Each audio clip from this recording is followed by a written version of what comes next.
everybody. This your girl CC with Where It Begins Magazine, and I got my co-host Theo on the line with me today. How are you today? I'm good, CC. What about you? I'm good. Happy Wednesday. Hey, man, Wednesday. You know how we do it. Glad to be back on our regular day, but we'll do it any day of the week. So today we got somebody special on the line, so definitely we got to do it up a little big.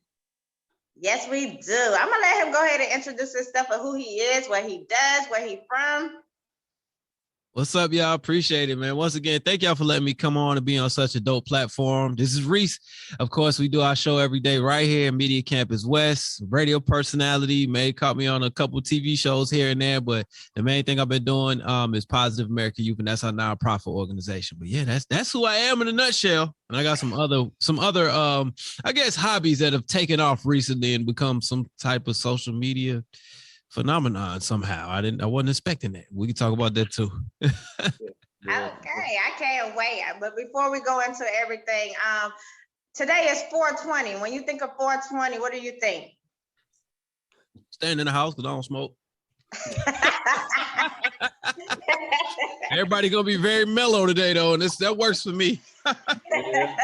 Not sure how the driving is gonna go down, but yeah, it should be. Oh, it's gonna be slow. Traffic gonna be slow. Yeah. One thing about that, I don't judge anybody for what they do. I know it's a lot of medicinal purposes. We just had somebody on that has a whole hemp farm. They are actually the first Black-owned farm here in Georgia, and they do over 80% marijuana growth, and it's so many great things that can be done with the plant, right? But I know one thing it's gonna do. It's gonna make you drive slow. So the snack sales gonna be up. You know what I'm saying? One of the stores bumping today. They're gonna be popping today. Well, let's go into a little bit of your journey and how you got to where you are today. That's a pregnant question. So long story short, I seem to always have this gift of getting in trouble for talking in school, and now it's paying off. Let's take it the other route though. Play basketball in college. Fell in love with music in the meantime, started releasing songs, coming out of, transitioning from being a school athlete into regular normal life, and hit some Billboard charts with some songs. But on the radio promotion, I was hitting these different cities like Columbus and Tennessee and South Carolina and through Georgia, because we was on that, like what they call that Chitlin circuit, right? That Green Book run, right? So we're doing that, and man, it was like 10 hosts in a row that I did interviews with. They was like, "Hey man, you ever thought about doing radio?" And I'm like, "So you saying my music ain't good?" And they like, "No, man, we just saying that most artists don't have and don't engage like you're engaging, and you seem naturally like you should be doing radio." And I was like, "That's crazy," because my study, what I was really focused on in school was broadcasting. It's called technical communications because I went to a tech school, and it was dope, man. I just started kind of getting into it from there, and did an internship here and there, and as I'm still doing music, and then I was buying time at AM station to just do and put together my own show with people, right? And to just put together a show, but I didn't know anything about programming and this and that, so I started getting onto a major station as an intern to learn these different things. Long story short, I was also doing our nonprofit, Positive American Youth, simultaneously with everything. And we had a program called the Reese Hot Shots, the basketball team, right? Bullseye All-Stars. And we merged it with the radio stations team, because I come from a hoop background, and I wanted my guys that I hoop with and played with and guys I met with over the years to still be able to use basketball as an outlet if they didn't go pro. You know what I'm saying? So we would go to different schools, play against the teachers, and do like pep rally games, like the Globetrotters, but local.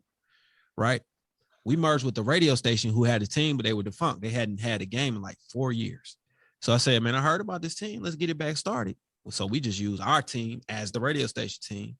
We ended up booking a game against Chris Brown, and the game was so crazy. It was like 5,000 people there. We playing against Chris Brown, all these celebrities. It's our team. And during halftime, I started hosting the show, because that's what I do, at the regular joints. I'm hosting our events. I'm throwing T-shirts to the kids and, making folks get up and dance and do all this stuff. So as I'm doing what I normally do, I go, "Who you with?" And a good portion of the crowd go, "Reese," because they know that's my slogan. I'm like, "Who you with?" They go, "Reese." The program director for the station, shout out Hurricane Dave, he pulled me to the side afterwards. Like, he pulled me and my posse to the side. He's like, "What you trying to do with radio? Because I see you up there intern. Like, what you really trying to do?" And I was like, man, I don't know. Love to have a show. Why not? You know what I mean? He was like, man, you got the room and you getting as much recognition and notoriety as some of the people that's already on air because you out here in these streets. So let's turn that into something. So that's basically the long story how I got introduced to a night station, a Radio One brand, Hot 107.9. Started there doing nights, then moved to weekends pretty fast. They did a show with B High, my guy, and then moved me to another weekend show. And then I was doing middays, and from middays, I was number one and number two and fluctuating between back and forth from number one and number two until we took this next move. And now we're doing Reach Radio, and I'm on the syndicated show with my guy, Potty Ali. We do a weekly syndicated show in a few different markets. So shout out to all those markets. Ooh, that's a good journey. Yeah. That's what I'm talking about. Congratulations. Hey, let me tell you, CC, I know you're already familiar with Reese, but about 3 years ago when I really started moving into the industry a little bit more with the photo booth services, I ended up at some schools, ended up at some basketball games, some functions. Shout out to Georgia Spartans. I think that was maybe one of the first time I saw Reese. This dude is a superstar, man. Like when he does walk in, like people go crazy for Reese. So I knew right then, even before I met him, you know what I mean? Like he already had a presence in the room. His name came in the room before he did. So I just want to say kudos and give you your flowers for, you know what I mean, capitalizing on that and doing what you've been doing. I want to ask you though, after the major radio station, after you left, like, yeah. What was the expectation as compared to where you are now and what you're doing? Like what was the game plan going into that move? I appreciate that. The game plan was just to win, and winning was going to be based on the work we put into it. So I'm not going to answer your question, but I'm going to answer your question, if that makes sense. So I didn't have a specific goal. I just know we didn't want it to be any type of drop off from going from somebody else's brand to our brand. We actually wanted it to look better with a millionth of the budget that Radio One, who was almost many years, 50 something years in multiple markets in different places. You know what I'm saying? Mm-hmm. But when people come into our building, Media Campus West, we wanted to create a vibe. Like we wanted to create a safe haven for creators like myself to be able to come to a professional environment and do a show and have that opportunity. Because I didn't have that really. I had to buy time at an AM station, but it didn't look and feel as good as when I went to Radio One. And it also I had to follow their guidelines. And when we see everybody has the ability to either do their own digital radio or do their own podcast or create their own content, they don't have a place to go to. You can go to a music studio, but then you have to deal with the music studio vibes that's going on. A lot of those people partake in 420 activities, or they might be in a place where you got 30 dudes in the studio, but only one rapper, or one R&B singer, and you got all these entourages. But as a podcast person, you just want to come in with your guests, knock your show out and leave. You want to have your creative juices flowing. So that's what we kind of created a spot for that. So to answer your question, leaving there and making this was like, all right, what would I want if I had to go and record somewhere and create my own stuff? And we started building from those building blocks. And I think we attacked it pretty well. A lot of people that come here, they're like, man, this is amazing. I wouldn't expect.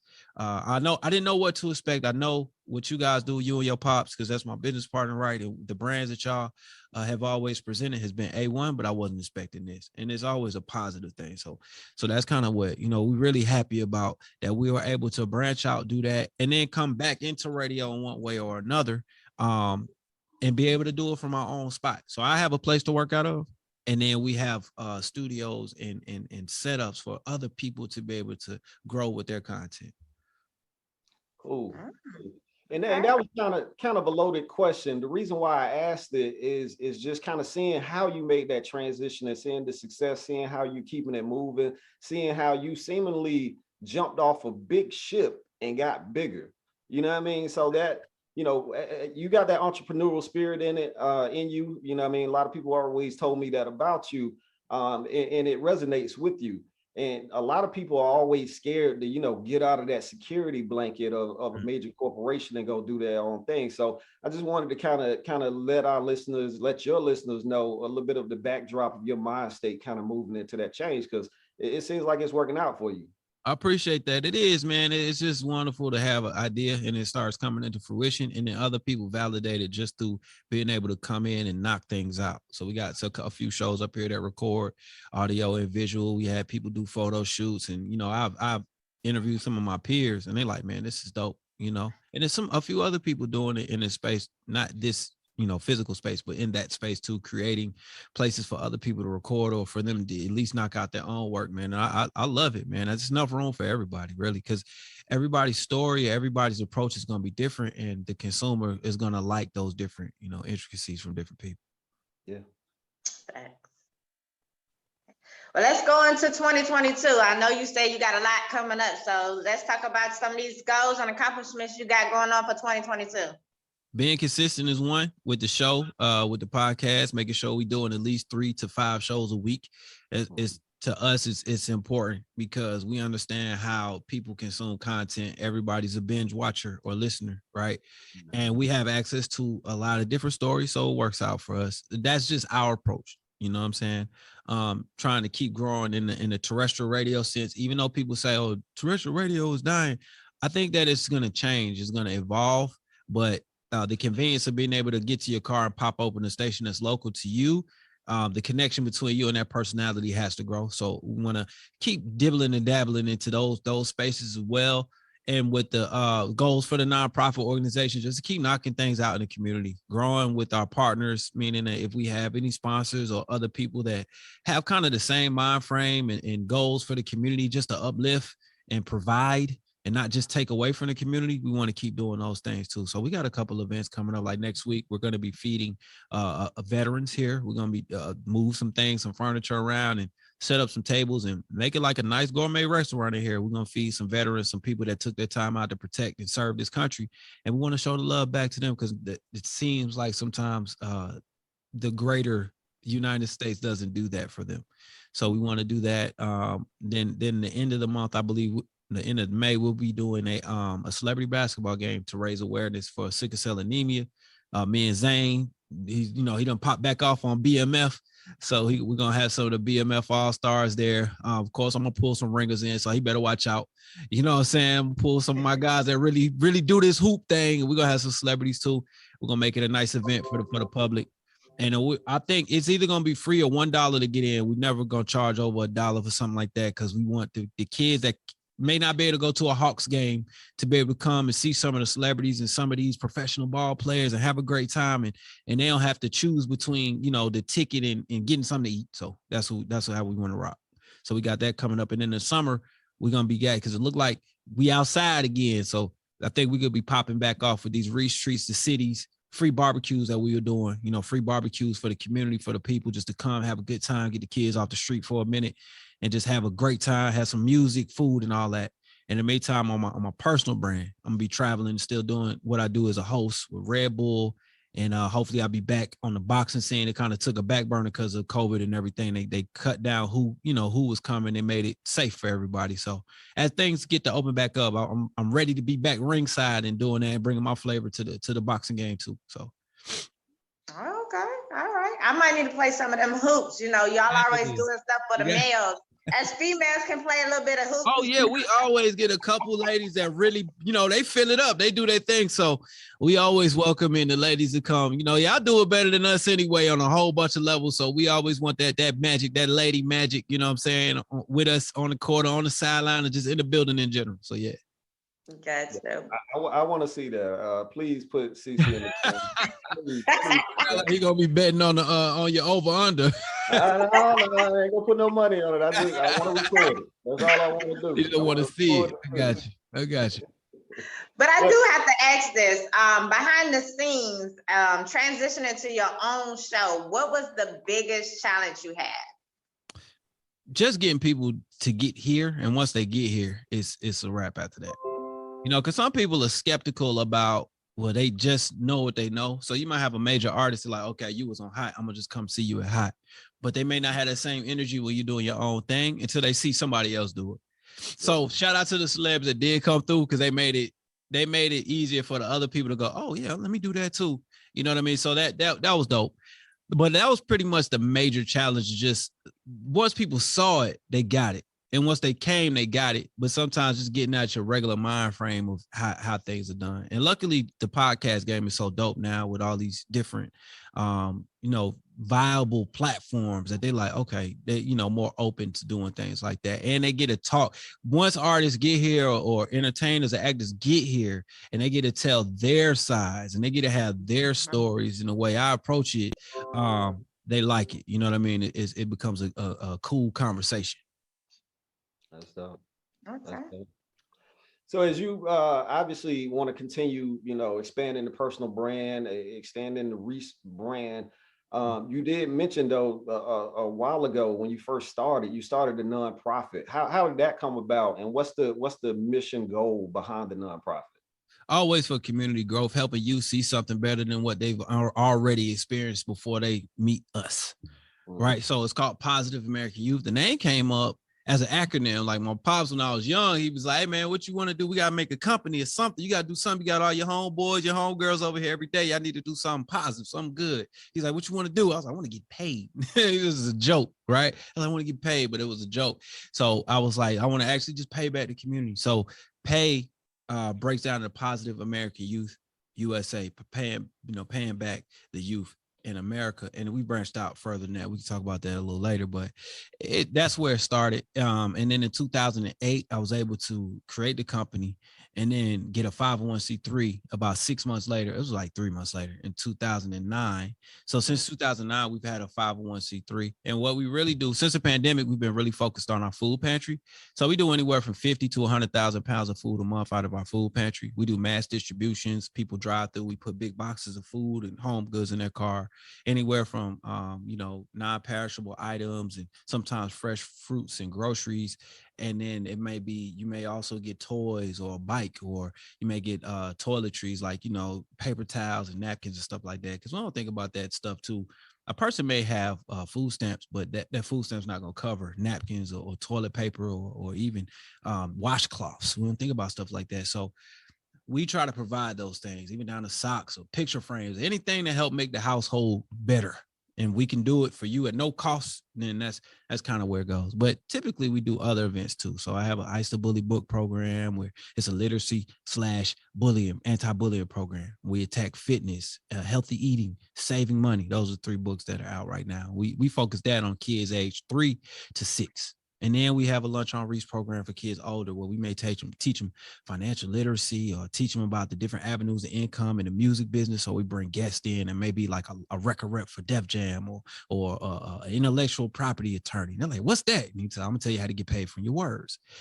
Somebody that like Capriccio Skates that ran CSAC and now is in the syncing world. So he'll teach them about syncing and licensing and how to get your money when you do make a song. And you may not become Future, but you can sell 100 songs a year to these different outlets and media creators and content creators, and you can actually make a living doing that.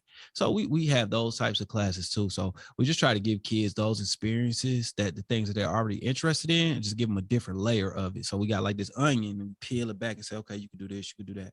So those are the things we kind of focus on. Woo! So what do you do on your free time? Because that sounds like you do a lot. It is, man, but I love everything we doing, so it's not really work. In the free time, and I'm just with the family, man. Kids running my life, you know what I'm saying? And I'm back there with my chickens, with my dog, and that's kind of what we doing. And that's actually turned into a program too, man. Shout out my chickens. They get more deliveries here than me. Yeah, no, I was gonna ask about the chickens. Man. Like the chickens are taking off. Like I started seeing some of the videos of you in the coop.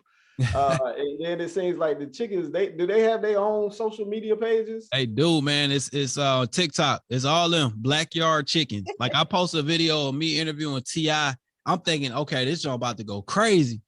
The video did like 5K. I posted chickens 500,000, 100,000. I'm like, bro, come on, man. I'm like, you know what? I took everything off. It's y'all's page now. Y'all got it. You know what I'm saying? But what I learned, man, it's like people like things that they not accustomed to, that they may not see every day.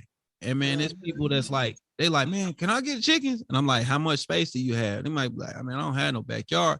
I'm like, man, you just need like 3 to 6 square feet per bird and you can have fresh eggs. But it's not just about the eggs. So for me, it was like pandemic. I'm in the house. I always love animals, had affinity for them. And I was like, man, I'm gonna give you some chickens, playing, joking. So you know how it go. you know how you in the bed 3 a.m. you like, man, you looking up something and you start looking up something else, and now you in a rabbit hole and you trying to find out how tall Jesus was, right? So I'm like, I'm in this rabbit hole. And I'm like, man, that's all you need for chicken. So I'm looking all this stuff up. Next day, no lie, I'm at this store, and they not paying me to say their name, so I ain't gonna say it. So I'm at this store, and I saw a chicken coop in the store, and it's not a normal thing for this store. It's like it's Ali, so it's like different stuff, all type of stuff, right? I'm walking by and I see this busted box in the chicken coop, so I scan it on my phone because I don't see the price on it, and it say $350. I'm like, I ain't paying no $350 for no chicken coop. I don't want that. I ain't really tripping on it. But I was just looking it up. So I walked past and walked by, and somebody else was looking at it. So I was like, let me put it in the cart. So I put it in the cart, right? And I wheeled it to the front of the store. And I'm like, man, if it's that price, I'm not gonna get it, man. She scanned it. She's like $75. I was like, oh yeah, here you go. You know what I'm saying? So that's how I started. I got this coop. I came home. I put it together. My baby girl, she was like, oh, you got me a dollhouse. I'm like, no, it's a chicken coop, baby. Like, she like chickens. I'm like, yeah. So I'm looking up. Now I'm on Craigslist looking for chickens, right? And I'm looking like, I don't want to raise baby chickens because they need to be warm and all this. So I'm like, I'm going to give me some chickens. So then I got 2 chickens. And that's how I started, man. And then now I'm knee deep in the chicken game, man. How many chickens you got currently? I have 9 right now. I'm supposed to pick up a very rare chicken this weekend. It's extremely rare. I want y'all to look it up. So people don't believe me when I say this. So it's a full-blooded bred Ayam Surami chicken, right? It's one of the rarest birds in the world. Not just chicken, just birds in the world because of the color and pigmentation. They are all black. Beak, feet, toes, toenails, and then if you pluck the feathers, which I'm not, because I don't eat my chickens, I'm not doing it. The skin is black. The organs are black and dark blue on a full bred one. So a breeding pair they like $5,000. But I'm not, luckily, because of my chicken community, and they loving Blackyard Chickens on TikTok. Carmichael Farm, shout out to them. They donated me this chicken for what I'm doing, because they like, man, you're spreading the importance of responsible chicken breeding and egg breeding in your area to a like in a way that's fun. It's not like, you know what I'm saying, like boring. It's not National Geographic. Like we out there making skits and jokes, and then I might do a quick little, this is a chicken fact and do something like that. But they like, man, this is dope. I think because your name is Blackyard Chickens, I think you need a black chicken. I'm like, man, this is crazy. So I'm gonna go grab that guy. Then I got 2 silkies coming. Those are ones that look like they got fur coats on. So I'm gonna grab a couple of those. So I'll be at like 15, but it's a thing in people that have chickens, something called chicken math. So I say 9. If you ask me this like a month later, I might have 30. Cause that's just how I go. You see, like, all right, I just want 2. And then like I just wanted 2. And I have 9. I'm gonna end up with like 40. So we just trying to figure that out too. Listen, some celebrities make it, right, and they buy the exotic tigers and all that. My man recently threw up a coop. Now he got all types of exotic chickens coming in here. I didn't even know they had exotic chickens, bro. Man, Right. I didn't either. I did not either. Like my homeboy out of Minnesota, and we never met in person. We just strictly online trading information and stuff. Shout out to him. This handle is Chakra Chickens on Instagram and what is TikTok.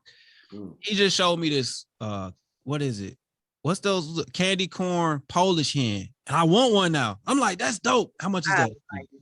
Like you shopping for Jordans, like you looking at J's like, oh yeah, this hard, I need these. I'm looking at chickens like this, bro. It's ridiculous. Like, oh yeah, I gotta get this guy. Like, that's crazy. I never thought I'd be this like this. Like, wow. But we have a couple urban farm communities in and around Atlanta. So anytime I get a chance to run across them, they're always telling me something interesting and the benefits of it. So I can definitely see why having your own chickens could be in that same lane, and just the benefits health wise, definitely. Yeah, you see the difference. Like I post videos, I don't take out a whole bunch of time with y'all with that, but I post a lot of videos that show the difference between store-bought eggs and my eggs, and how the major companies try to trick you with the jargon. Like, don't let the word organic or cage-free fool you, because that doesn't mean what you may think it means on paper. You know what I'm saying? But we post those videos. And then there was a shortage in the grocery stores the other day, that week, when it was like no eggs and milk and all that stuff, man. I literally, almost every single one of my neighbors came to my crib to grab eggs. And that was dope to me. That was what this is for, you know?